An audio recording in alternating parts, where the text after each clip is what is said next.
बिस्मिल्लाहिर्रहमानिर्रहीम। अस्सलाम वालेकुम। कैसे हैं आप? आज हम बना रहे हैं बहुत ही मज़ेदार बिल्कुल न्यू किस्म की रेसिपीज़। उम्मीद है कि आप लोगों को रेसिपीज़ अच्छी लगेगी। अगर रेसिपीज़ पसंद आए तो इसे लाइक और सब्सक्राइब करना मत भूलिएगा। आइए चलते हैं और मिलकर शुरू करते हैं अपनी आज की रेसिपीज़। इसके लिए आप चूल्हे पर कढ़ाई, देगची या कोई बर्तन रखें। इसमें आप 1 से 2 चम्मच घी डाल लें। घी या ऑयल को डालने के बाद इसे अच्छी तरह गर्म होने दें और फिर आप इसमें कुटा हुआ अदरक 1 चम्मच शामिल करें और इसे ब्राउन होने दें। जब अदरक का कलर चेंज हो जाए तो फिर आप इसमें एक प्याज, इसको आप लच्छेदार काट लें और अलग अलग काट लें। प्याज डालने के बाद इसे 2 मिनट तक फ्राई करें और इसे ब्राउन होने दें। जब प्याज का कलर चेंज हो जाए तो फिर आप इसमें 1 कप गाजर, इसको आप बड़ा बड़ा क्रश कर लें या आप इसको लंबाई में ब्रिक ब्रिक काट लें। साथ में आप 1 कप आलू, इसको आप ब्रिक ब्रिक लंबाई में काट लें। इन चीज़ों को डालने के बाद आप चम्मच लें और इसको आप मिक्स करें। इसको आप मिक्स करने के बाद आप ढक्कन बंद करके इसको 3 से 4 मिनट तक लो आंच पर पकने दें ताकि ये आलू और सब्ज़ी जो है वो नरम हो जाए। अब आप चम्मच लाकर इसको मिक्स करें और इसमें खुश्क मसाला जात शामिल करें। आप इसमें कटी हुई हरी मिर्च 2 शामिल करें। साथ में आप काली मिर्च पिसी हुई 1 चम्मच डाल लें। नमक आप 1 चम्मच या आप टेस्ट के मुताबिक डाल सकते हैं। नमक डालने के बाद इसको आप मिक्स करें और फिर आप इसमें कटा हुआ हरा धनिया शामिल करें। हरा धनिया डालने के बाद आप इसे मिक्स करें और चूल्हा बंद कर दें। इसे ठंडा होने के लिए रख दें। अब आप एक अलग बाउल में या किसी बर्तन में मैदा 1 कप, इसको आप छानकर शामिल करें। साथ में आप 2 चम्मच कॉर्नफ्लोर डाल लें। इसके बाद आप इसमें नमक आधा चम्मच शामिल करें।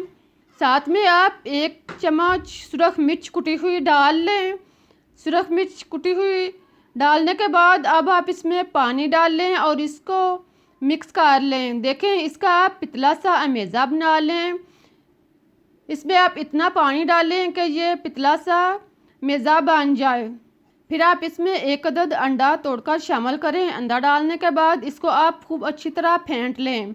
इसको आप मेज़े के अंदर मिक्स करें और फिर आप इसमें हरा धनिया कटा हुआ 2 चम्मच शामिल करें और इसे अच्छी तरह मिक्स कर लें। इन सारी चीज़ों को अच्छी तरह मिक्स करने के बाद अब आप इसमें 2 चम्मच ऑयल डालें। वेजिटेबल ऑयल डालने के बाद आप इसको मिक्स कर लें। इन सारी चीज़ों को आप मिक्स करें और ख्याल रहे कि इसको आपने गहरा नहीं करना, इससे आप पतला सा अमेज़ा बना लें। देखें, बिल्कुल आप इसको पतला सा इस तरह का अमेज़ा तैयार करें और इसे एक साइड पर रख दें। अब आप चूल्हा ऑन करें, इस पे पैन रखें। जब पैन अच्छी तरह गर्म हो जाए तो इसके सतह पर हल्का सा ऑयल का ब्रश लगा लें और फिर 1 चम्मच एक डोंगा भरकर इसमें डालें। अगर डोंगा जो है वो बड़ा हो तो आप आधा डाल सकते हैं।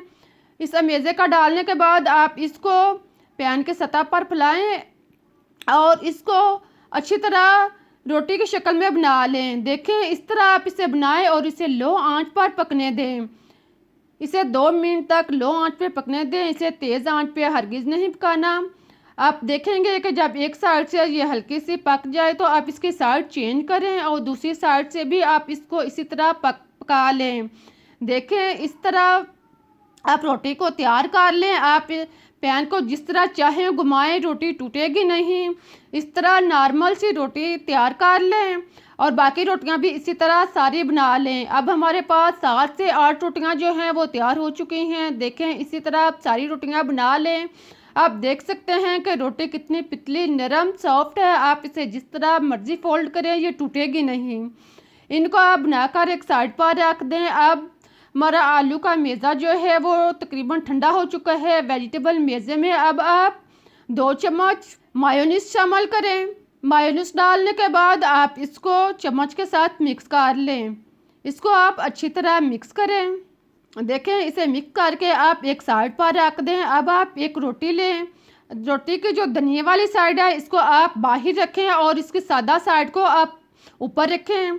इसके आप 1 चम्मच बाढ़कर अमेज़े का डालें और फिर आप इसे फोल्ड कर दें। इसे आप दरमियान में नहीं, एक साइड पे रखें।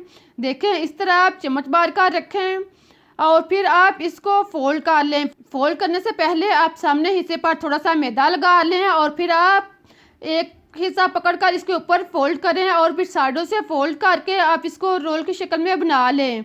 देखें, इस तरह आप हाथ से दोबारा का इसको सेट कर लें और फिर इसका मुंह बंद कर लें। इस तरह आप इसके रोल जो हैं वो तैयार कर लें। बाकी रोल भी इसी तरह आप आसानी के साथ तैयार कर लें। अब हमारे पास सारी रेसिपीज जो है वो तकरीबन तैयार हो चुकी है।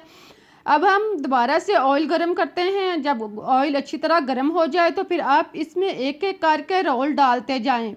एक एक करके स्नैक्स इसके अंदर डालें। बर्तन के रिक्वायर के मुताबिक 3 या 4 स्नैक्स इसमें शामिल करें और इसे ब्राउन करें। साथ में आप इसको चम्मच से हरकत देते जाएं ताकि ये अच्छी तरह ब्राउन हो जाए। चारों साइड से इसे अच्छी तरह ब्राउन करें। एक साइड से जब ब्राउन हो जाए तो दूसरी साइड चेंज करें और दूसरी साइड से भी इसको ब्राउन करें। इसको तेज़ आंच पे ब्राउन नहीं करना, इसे नॉर्मल आंच पे डीपली ब्राउन करें। देखें, साथ में आप इसको हरकत देते जाएं और इसका कलर चेंज होने तक आप इसे फ्राई करें। प्यारे प्यारे बहन भाइयों, आपको मेरी रेसिपीज कैसी लग रही हैं, इसके बारे में आप अपनी राय का इजहार कमेंट्स में दें। अगर रेसिपीज प्यारी लग रही हैं, अच्छी लग रही हैं, पसंद आ रही हैं तो इसे लाइक और सब्सक्राइब करना मत भूलिएगा। स्नैक्स का कलर चेंज हो जाए, देखें बिल्कुल इस तरह, तो आप इनको निकाल लें और निकाल कर किसी जालीदार बर्तन में या टिश्यू पेपर पर रखें ताकि इसका ऑयल जो है वो अच्छी तरह रिमूव हो जाए। अब मैं आपको दिखाती हूँ कि स्नैक जो है वो कितना क्रिस्पी और क्रंची तैयार हुआ है। मैं आपको काट कर दिखाती हूँ कि स्नैक जो है वो अंदर से भी कितना अच्छा और क्रंची तैयार हुआ है। देखिए कितना टेस्टी स्नैक जो है तैयार हुआ है। आप इसको चटनी के साथ, केचप के साथ, जैसे आप चाहें मज़े के साथ नोश फरमाएं। बहुत ही मज़ेदार और टेस्टी रेसिपी से उम्मीद है कि आप लोगों को अच्छी लगी होगी। अगर अच्छी लगे तो इसे लाइक और सब्सक्राइब करना मत भूलिएगा। मुझे इजाज़त दें, फिर मिलते हैं एक नई रेसिपी के साथ। तब तक के लिए अल्लाह हाफिज़।